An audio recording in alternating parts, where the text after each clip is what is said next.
Shele, happen. Ethnic war may start in Nigeria. Breaking news. Sheikh Gumi warns of ethnic war as Igbo arrest suspected bandits. Islamic cleric Sheikh Ahmad Gumi has warned against Nigeria plunging into an ethnic war following the arrest of some suspected bandits by Yoruba Nation activists Sunday Igboho. The bandits have been abducting and taking ransom money. Gumi silent. Now that Igboho is taking action, Gumi now talks of ethnic war. What are your thoughts? Ẹ gbà mí, ẹ rà mí kalẹ̀ lọ́wọ́ Nádánà, ẹ gbà wá lọ́wọ́ Sheikh Ahmad Gumi, ẹ dẹ̀ ní Gumi kọ́ ni Prime Minister Nàìjíríà. Mo ní míhàn, kí lè rò ọkàn ẹ? Gumi ó ní ìjà ẹlẹ́yàmẹ̀yà ó máa tó ṣẹlẹ̀ nínú Nàìjíríà nítorí Sunday Adéyẹmọ Ìgbòho dìde láti protect àwọn èèyàn ẹ̀ nílẹ̀ Yorùbá kò lọ náà tí ó. Ẹ wo iye ọdún, iye oṣù tí àwọn bandits, àwọn family Sheikh Ahmad Gumi tí ó ń gba owó lọ́wọ́ wọn tí wọ́n ti ń pa gbogbo àwọn èèyàn káàkiri ilẹ̀ Nàìjíríà. Bó ti ń pa kúkúrú ni wọ́n ń pa gúngùn, bó ti ń pa ọmọdé ni wọ́n ń pa àgbàlagbà. Wọn ọmọ bá kan ni wọn kì í pa.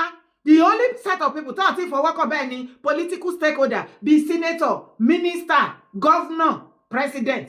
But minus àwọn yẹn gbogbo everybody náà ti fọwọ́ bà tètè oyún inú gan ti jẹ ìyà lọ́wọ́ wọn.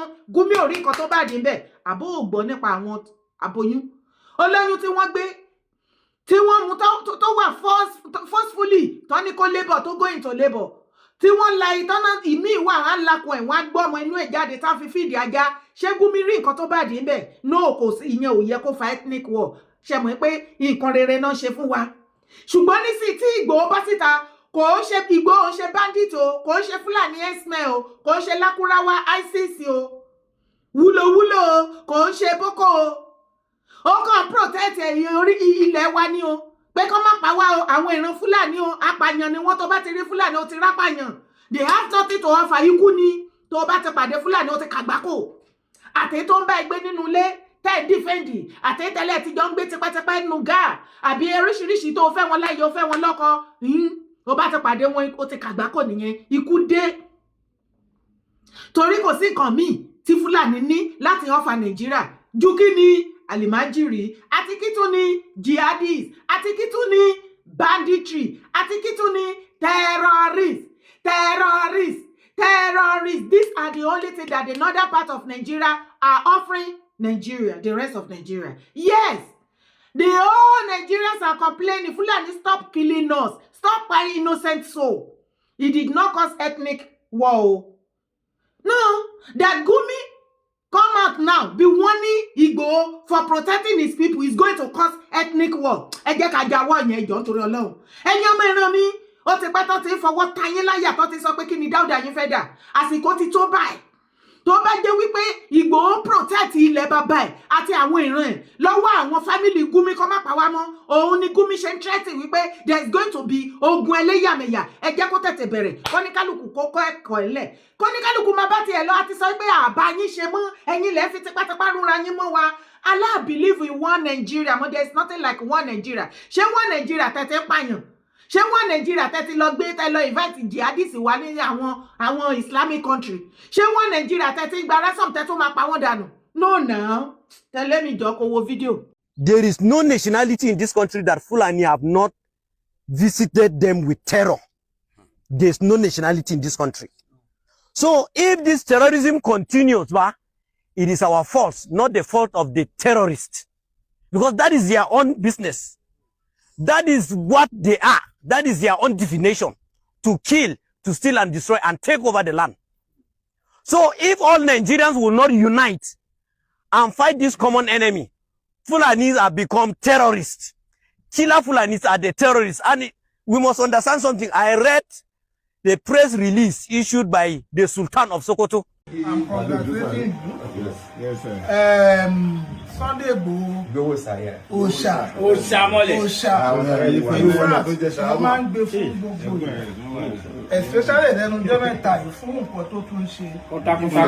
I'm giving it to him. Mo ń gbé fún Sunday Igboho gan. Lágbà Ọlọ́run àwọn òòṣà máa tì lẹ́yìn. Kò ní ṣòro ṣe fún ẹ. wọ́n dúró pé wọ́n fẹ́ rí yẹ̀yẹ́ ẹ̀ wọ́n fẹ́ dá yẹ̀yẹ́ ẹ̀ lẹ̀ lágbọ́ Ọlọ́run kò ní ṣe é ṣe fún ẹ. àwọn tó jẹ́ ilẹ̀ Yorùbá dó a máa tì í lẹ́yìn.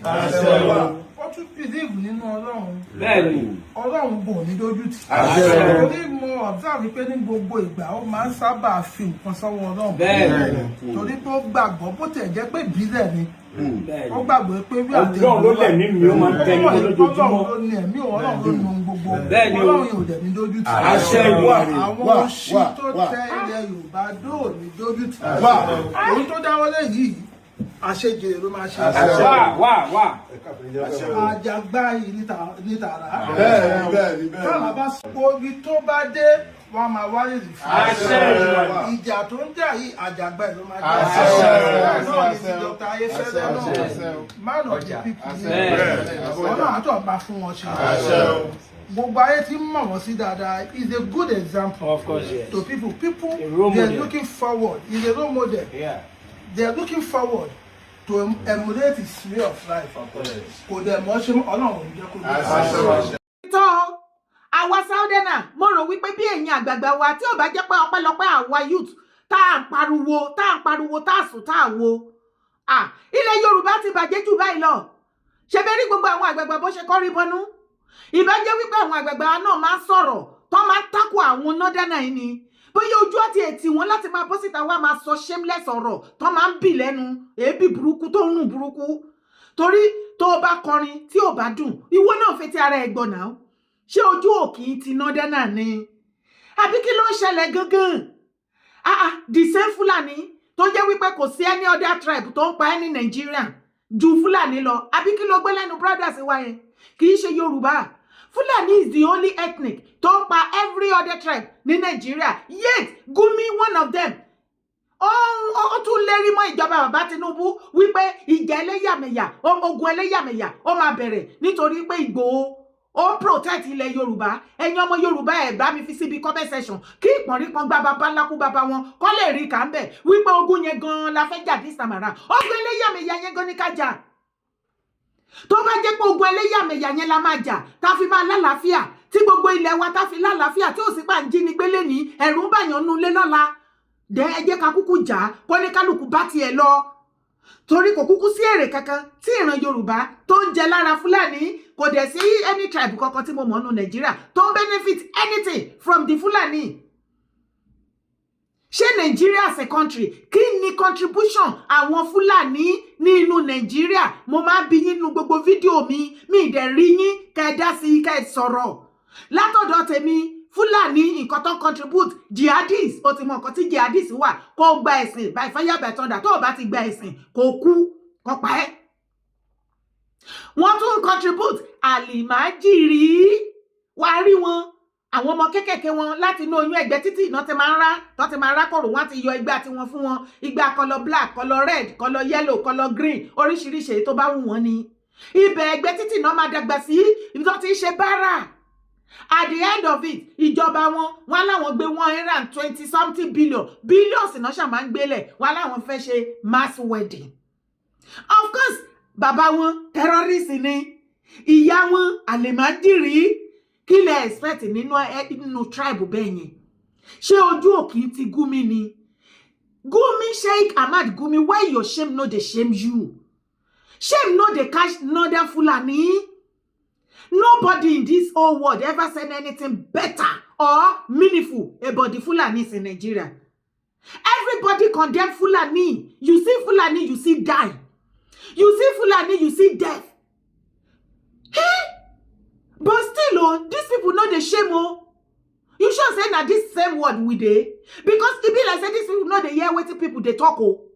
If not be so now, how come Gumi come out? They threaten ethnic war because Chief Sunday Adeyemo Igboho is protecting his own people, his own ethnic. That the Fulani are killing us. That Igboho is protecting us from the Fulani's hand.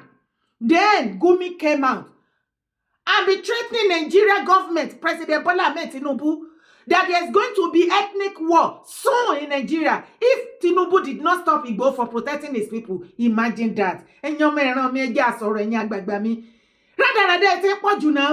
Ṣé kò máa pọ̀ pọ̀jù ní ẹ bá fi kọ́mẹ́ǹtì bá tí wọ́n jẹ́ náà kí ni gbogbo orí burúkú yìí Ìgbòho pààyàn nìyẹn o ẹ kàn wá ìmájì kó jẹ́ ẹ̀yin Yorùbá ẹ̀yin ilẹ̀ ń ṣe nǹkan tí àwọn Fúlàní ń ṣe nu Nàìjíríà kí ló máa ti ṣẹlẹ̀ yẹn kí ló máa ṣẹlẹ̀ fúnra lára ẹ dáhùn kí ló rò pé ó máa ṣẹlẹ̀ àwọn náà ń pa wá Fúlàní ló ń pa wá the same Gumi tí wọ́n ní kí President Bola Ahmed Tinubu kí wọ́n arrest tí ẹ̀rù ń bà bàbá Tinubu láti arrest ẹ̀ torí gbogbo àgbáyé ló expect pé kán ti gbọ́ pé wọ́n ti arrest ẹ̀ Ọlọ́run nìkan ló mọ nǹkan tó ṣẹlẹ̀ láàrin mẹ́ abẹ́ẹ̀rí bó ṣe máa ń ní àyà gbàgbà láti wá condemn anything ẹ má fọ o ṣe mọ̀ wípé àwọn olórí burúkú set of Gumi ti ọ̀dọ̀ wa náà wọ́n wà in support nǹkan tó ń sọ yẹn o àwọn Gumi olórí burúkú fanatic ọmọ ọ̀rẹ́ kíran máa lè tó wà láàrin wa ẹtì mọ̀ wọ́n àwọn set Ìwó àwọn set wọn ní Ọ̀yọ́ ẹtì mọ̀ àwọn Gumi set náà gbogbo wọn náà support nǹkan tí Gumi ń ṣe lójú tí wọn nǹkan tí ẹ̀rí báyẹn attack Ìgbòho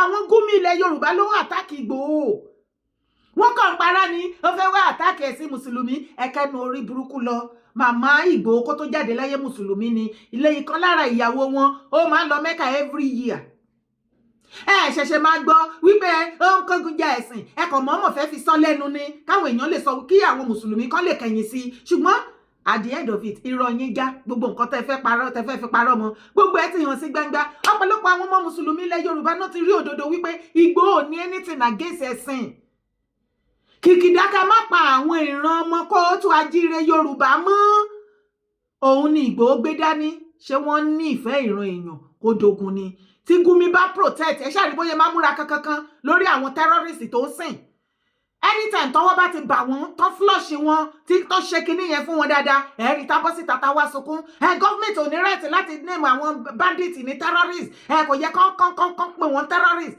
ṣe ìgbọ́ wèrè ẹ̀dá ṣe ìgbọ́ wèrè ẹ̀dá ó wá fẹ́ máa fi àwọn terrorist brother àtàwọn ọmọ ẹ̀ ó fẹ́ máa fi compare àwọn ojúlówó ọmọ ọkọ olóríire ìran ọmọ aládé ẹnu náà ibẹ̀ ni kọ́kọ́ là ń lọ bàbá Tinubu President Bola Ahmed Tinubu PBAT bàbá Tinubu ọmọ olódòdẹ ẹ̀yin ọmọ bàbá Tinubu ẹ bá mi share fídíò èkó dọ́dọ̀ wọn bàbá Gbàjà máa bàjọba yín jẹ́ o ṣé rí bàbá Fẹ́mi Gbàjà kí ni mo ti sọ pé bàbá Fẹ́mi Gbàjà máa bàjọba yín jẹ́ ó ti ń bàjẹ́ báyìí ó ti ń bàjẹ́ níbi tó ní àpẹẹrẹ ṣé rí gbogbo nǹkan lè ṣe bàbá Tinubu kí wọ́n forgive yín you see this particular one ọṣẹ ní lára ìjọba yín ọṣẹ burúkú ni kò dáa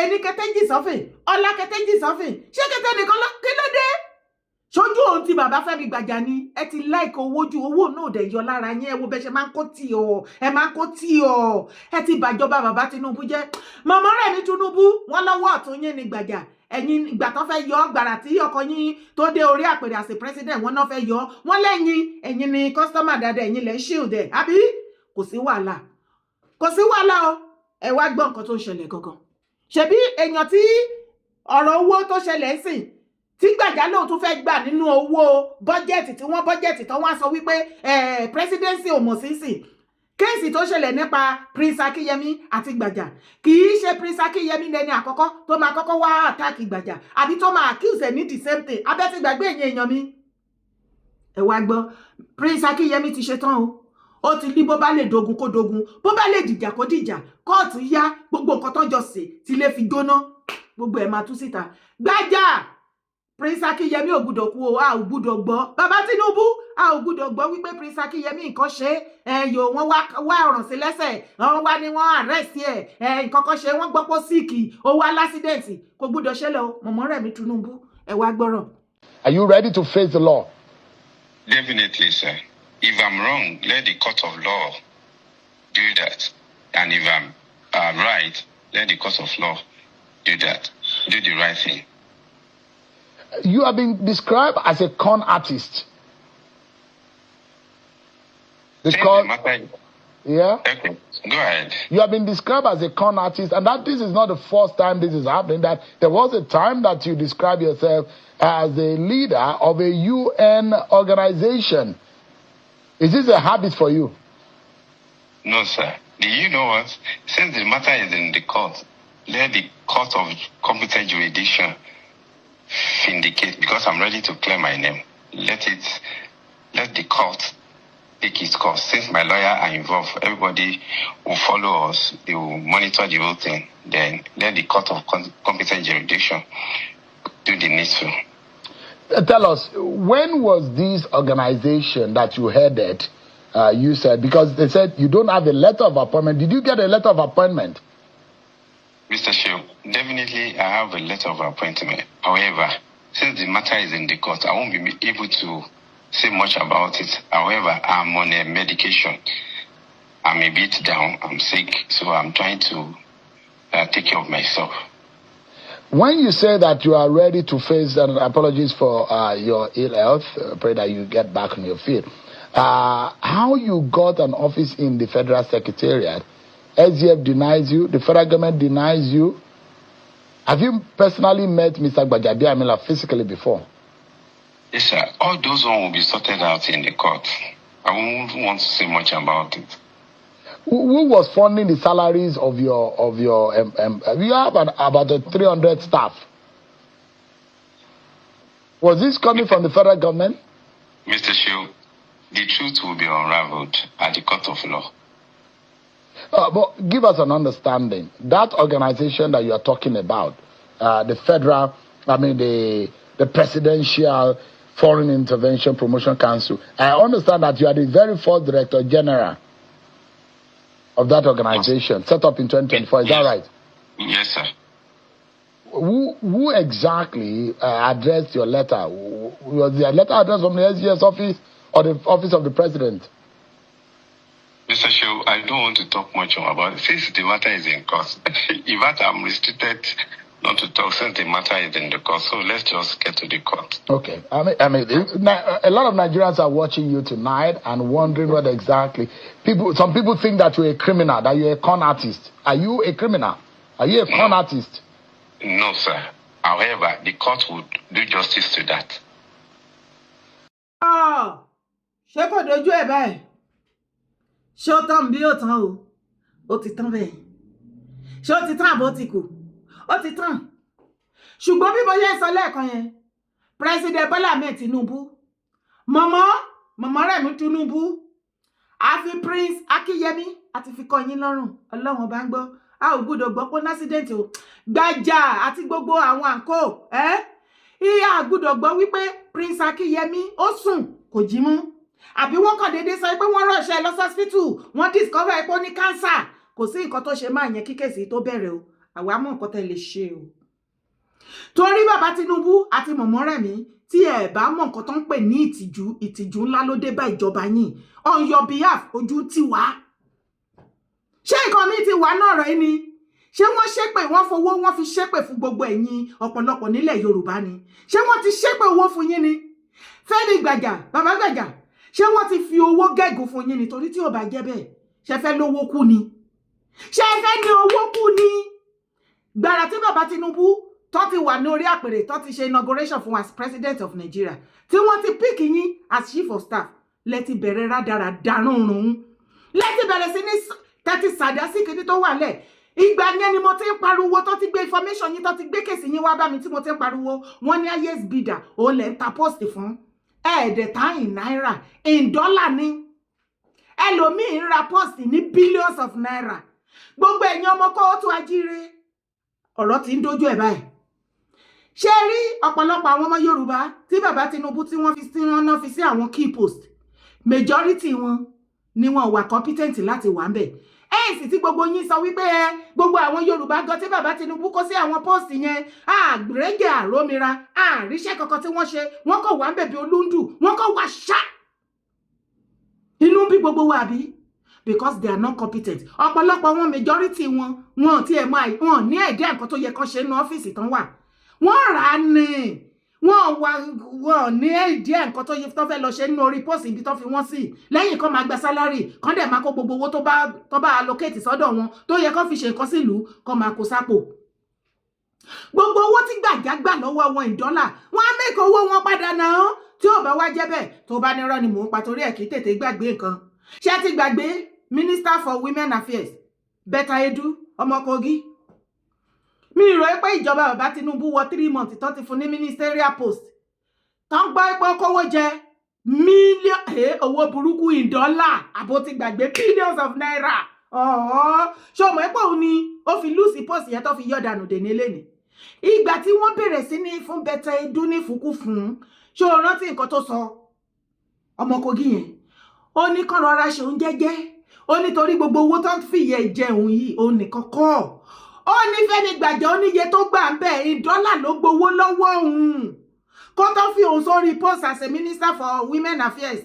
Ó ti kọ́kọ́ gbà $1. Ìgbà tó dé tó tún wà ń bẹ̀ tó dé orí àpèrè yẹn, gbogbo owó tí wọ́n tán allocate fún láti fi ṣe nǹkan fún àwọn obìnrin àbí nǹkan kan, gbogbo ẹ̀ tán bá ti ń allocate owó fún wọn, ó ti níye percentage tí Gbàjà máa gbà.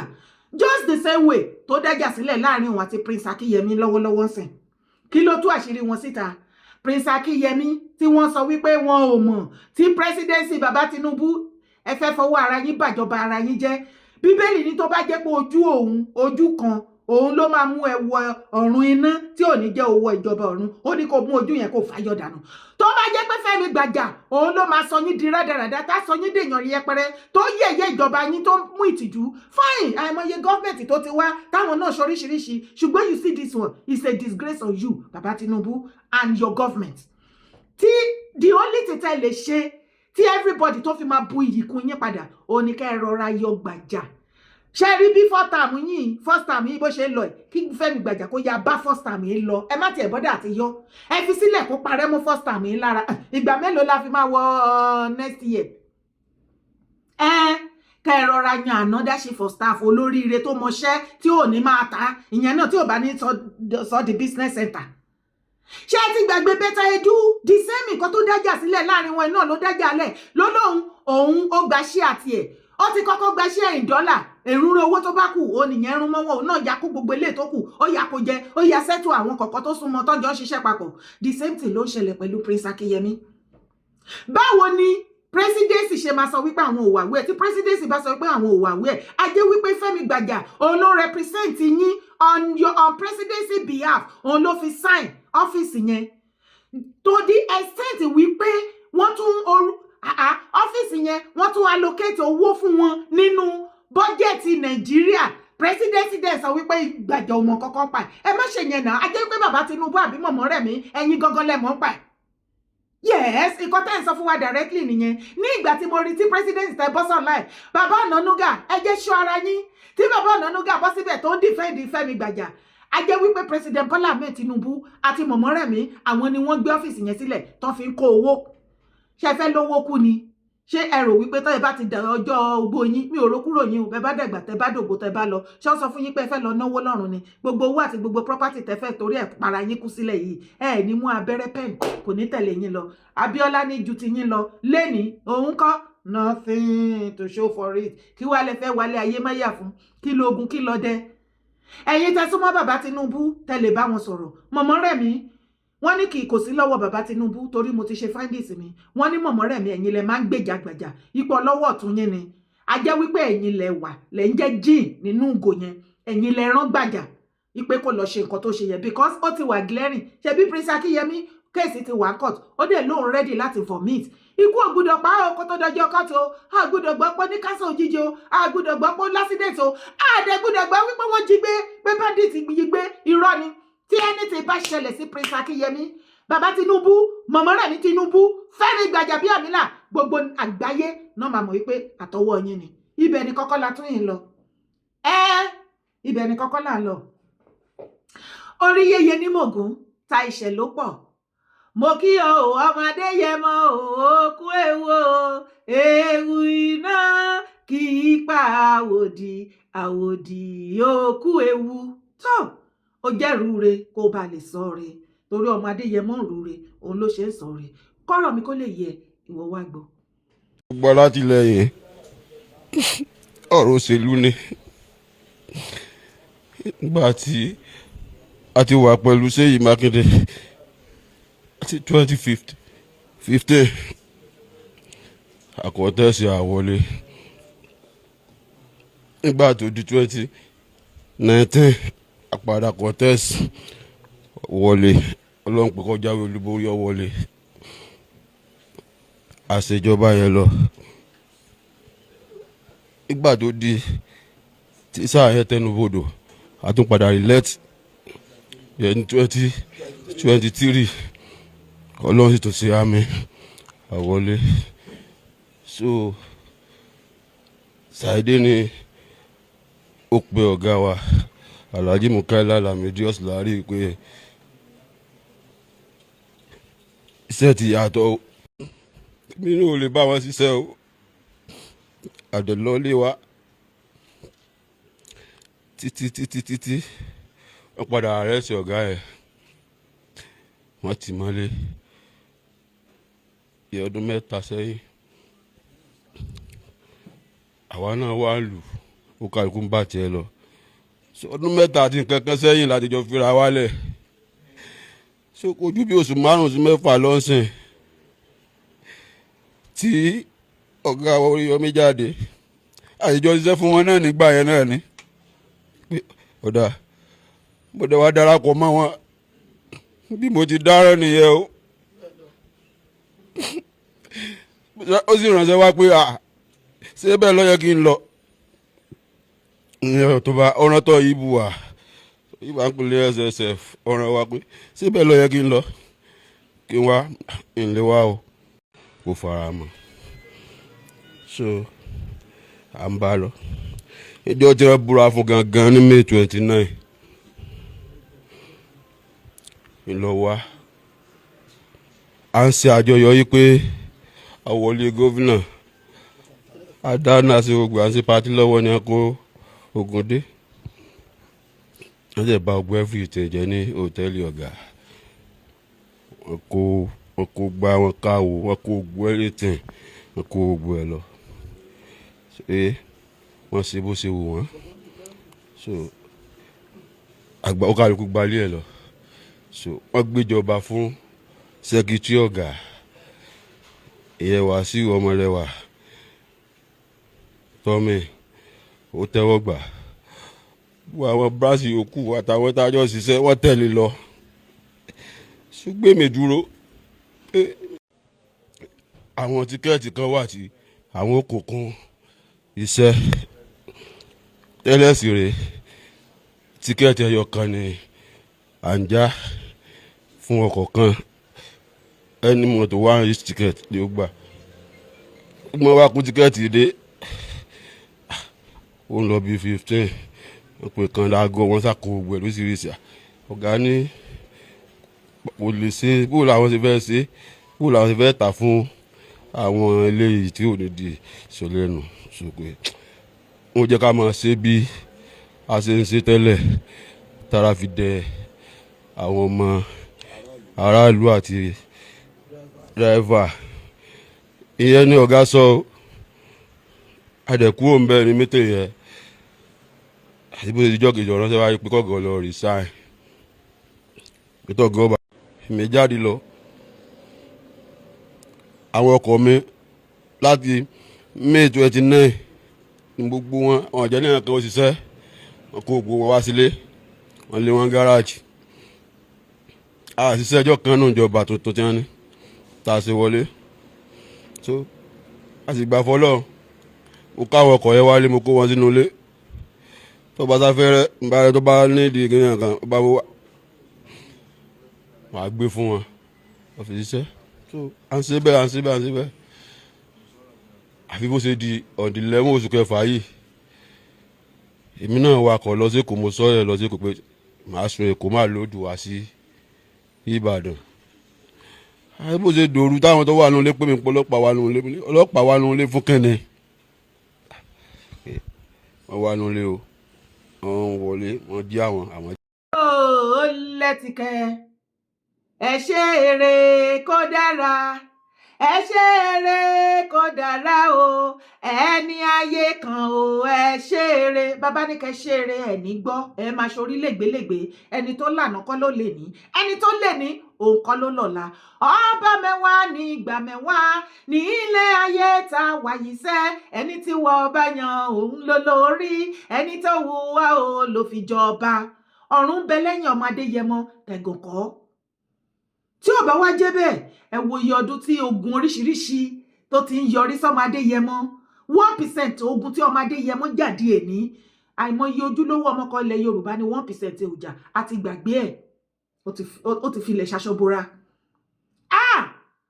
Mo ní má bá wọn gbé Ìgbòho ṣépè aborídè pẹ̀lú lọ́mọkùnrin yẹn ẹlẹ́dẹ̀ wà lẹ́yìn ẹ̀ inú ogun tá ẹ gbé tí màá ní màmá ẹ̀ fẹ́ ní èsílẹ̀ ẹ̀dẹ̀rù wípé kú màmá ẹ̀ á lọ lásán ṣé mo yẹ ẹ̀mí tó lọ sí.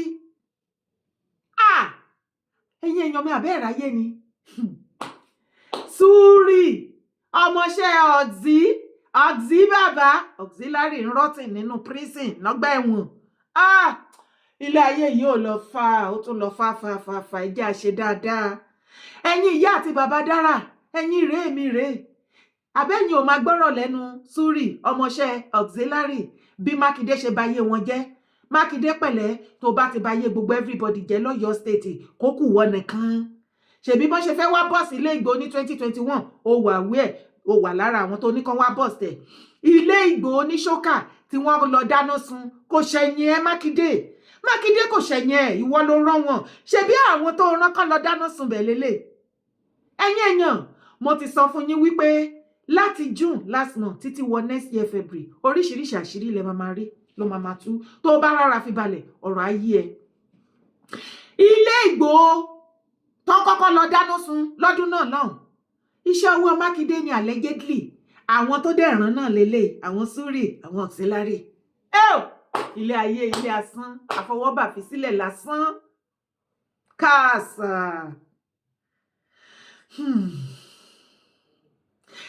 Ní ìgbà tán dáná sunlé Ìgbòho wọ́n rò pé ó ti tán ṣùgbọ́n Ọlọ́run ló ṣẹ̀ṣẹ̀ bẹ̀rẹ̀. Wọ́n tún ṣe títí wọ́n wá bọ́ọ̀sì ilé ẹ̀ ẹlẹ́dẹ̀ẹ́ ni ò jẹ́ kán rí pamọ́lé. Gbogbo ọdún tó fi ń sàsálà fẹ́mi ẹ̀ wọ́n rò wípé in the next 10-20 years kò ní lè padà wọ Ìbàdàn àwọn nìkan náà máa dún auxiliary Súrì. Ìjẹ́ tilẹ̀ rántí bí auxiliary ní ìgbà tí Mákindé tán náà declare wanted tó ń sákiri bíi ti Súrì nsìn ìgbà tó padà settle pẹ̀lú ẹ̀ tó padà jáde tó ṣe fídíò ṣèbẹ́rí bóyá ń ta sí Ìgbòho ìgbà yẹn Ìgbòho ń ṣọ́tù Kútọ́nù àti Germany. Tẹ́ ẹ bá rí Chief Sunday Adéyẹmọ Ìgbòho ní Nàìjíríà ó jẹ́ ọlọ́kàn líle ọmọ alágídí ọmọ òun ló fi ń wọ Nàìjíríà. Inú gbogbo wọn ń dùn inú Súrì ń dùn inú Mákindé ń dùn even Oríyọmí Hamzat was happy àtọ̀pọ̀lọpọ̀ wọn. Bẹ́ẹ̀ nínú auxiliary ń dùn pé yes ṣé ẹ ti gbàgbé ni bó ṣe ń ta sí Ìgbòho ni oríṣiríṣi fídíò tí auxiliary ṣe kó tó di pé Mákindé Ọlọ́run wá bàtàrin wọn jẹ́ tó padà wá jù sẹ́wọ̀n ẹ̀wọ̀n tó ti lọ mú jáde torí Ajímọ̀bí ló kọ́kọ́ jù sẹ́wọ̀n ìgbà tí Mákindé nìdè ó lọ mú ìgbà tó tún lò tán ó tún padà jù síbẹ̀. ṣe bẹ́ẹ̀ gbálàyé lẹ́nu Súrì báyìí ṣe ráyé ṣe ti rí bí ilé ayé ṣe rí léni wá ń kọ́ auxiliary dà ó wà lọ́gbẹ́ ẹ̀wọ̀n ó fẹ́ wọn lùgbà. Ìgbòho tí wọ́n ní kò tó bẹ́ẹ̀ kó wọ Ọ̀yọ́ state mọ́ wọ́n á pa wọ́n á sùn jàbẹ́ ti gbàgbé ọ̀rọ̀ òfò àtàdánù tó auxiliary sọ sí Ìgbòho ńgbà náà. Ìgbòho òun ló wá di ìlú mọ̀ká gbogbo ọba ló fẹ́ bá Ìgbòho ṣe. Ìgbòho ló wá di ọmọ president Bọ́lá Ahmed Tinubu lónìí àti gbogbo gọ́vnà ilẹ̀ Yorùbá tó jó lóríire tó ń bá bàbá Tinubu ṣe gbogbo sínétọ̀ ọ̀rọ̀ Ìgbòho mà ti kọjá gbogbo yẹn. Tẹ́ bá ń gbọ́ lókè àfẹ́ germanitis kí tẹ́sán má pa yín ni mò ń sọ fún yín ẹ mọ̀ pé mi kì í sọ̀rọ̀ dànù àfẹ́ germanitis fún yín ni kí tẹ́sán má pa yín kẹ́ má wọ kó mà ibi tí Ọlọ́run gbé Ìgbòho dé nílẹ̀ Yorùbá lénìí ní Nàìjíríà lénìí ẹ sáré kú gan ni o lílẹ̀ ní tó ìmọ̀ yìí gbogbo àwọn tó ń tukọ̀ Nàìjíríà tí wọ́n pàṣẹ Nàìjíríà gbogbo wọn àti Ìgbòho bí wọ́n ṣe rí lélẹ̀ mi ì ní sọ jù yẹn lọ fún yín. Ṣé wá rí gbogbo ó lọ sínú igbó ó lọ ń kọ́ àwọn Fúlàní kò pọlọ́pàá DSS ọmọ kankan ẹ jẹ́ kó rí burúkú dànù ohun tí ò bá yé yín ẹ jẹ́ lọ wá ṣẹṣẹ torí kò sí gbogbo nǹkan tí Ìgbòho ṣe tí gbogbo àwọn tó di Nàìjíríà mú tí wọn wà wí ẹ̀ nípa ẹ̀ lórí ọ̀rọ̀ ètò síkírítì ni o kẹyẹ sunkún orí burúkú ilẹ̀kùn ti mú yàlájà yín lọ́wọ́ mo lásìkò yín tẹ lọ Ìgbòho Ọlọ́run gbé fún lọ́wọ́ yìí èyí tó yẹ kẹ́ gbà fọ́lọ́run kẹ́ wá ọ̀nà bẹ́ẹ̀ ṣe máa rẹra yín sílẹ̀ kájọ òkò kúkú lé yín ó lóun fẹ́ bá yín ṣe jẹ́ kájọ bára wa ṣe kájọ túlẹ̀ Yorùbá ṣe ẹ̀yin lẹ̀ ń sá ẹ̀yin lẹ́lẹ́ṣe ẹ rò wípé àìbáṣe yẹn ẹ gbé wálẹ̀ ẹ rí pé bẹ́ẹ̀ ṣe ń gbógun tì bẹ́ẹ̀ lọ́lọ́run gbéga. ẹ wo Auxiliary àti Súrì lénìí tí wọ́n lọ dáná sun ilé Ìgbòho lọ́dún náà lọ́hùn torí Mákindé pàṣẹ fún wọn. ṣé bí Mákindé náà ló wá ba ilé ẹjẹ́ tó wá bú sẹ́kùn yìí. ọ̀gá ẹ̀ Súrì òǹdà ọ̀gá ẹ̀ Auxiliary Mákindé ti jù sẹ́wọ̀n Ọlọ́run bóyá ìjọba mi tó bá tún wọlé ayọ̀ jáde torí ó dàbẹ́ ni wípé máa jáde máa wọnú ẹ̀wọ̀n lókù tó fa máa ṣe títí tọ́jọ́ alẹ́ fi máa dé ṣe ráyè yín ẹni bá rúure òun ló ń sọ re Ìgbòho rúure òun ló ṣe sọ re ìwọ náà rúure kò sọ re abẹ́yìn òrílẹ̀ ayé ni ilé ayé yìí ò lọ bí ọ̀pá àbọ̀n ká ṣáà máa ṣe dáadáa léni Ìgbòho lómilẹ̀ ómilẹ̀ Ìgbòho omi ìgboro tìtì omi ìgboro Ìgbòho omi Ọ̀yọ́ tìtìtì omi Ọ̀yọ́ Ìgbòho omi Ọ̀yọ́ tìtìtì omi Ọ̀yọ́. Aláàfin gan bá Ìgbòho sọ̀rọ̀ ìyẹn tún kọ́ ẹ̀kọ́ sì lọ ọ̀tẹ̀ pín ọ̀tẹ̀ tẹ̀yìn rìn àwọn tó lọ sọ́dọ̀ Aláàfin tó lọ bá ti Ìgbòho jẹ́ ìyẹn Láàfin ọwọ́ adé ilẹ̀kùn ti padà mú wọn lọ́wọ́ o látọ̀dọ̀ Aláàfin gbogbo ẹ ti dojúrú líwọ wàá fẹ́ la orúkọ tèmi ò yí padà Yèyé Dára Kowee kó ó ní mò ń jẹ́ má gbàgbé láti drop comment ẹ̀ má sì gbàgbé láti bá mi like fídíò má gbàgbé láti bá mi share ire o kábíyèsí.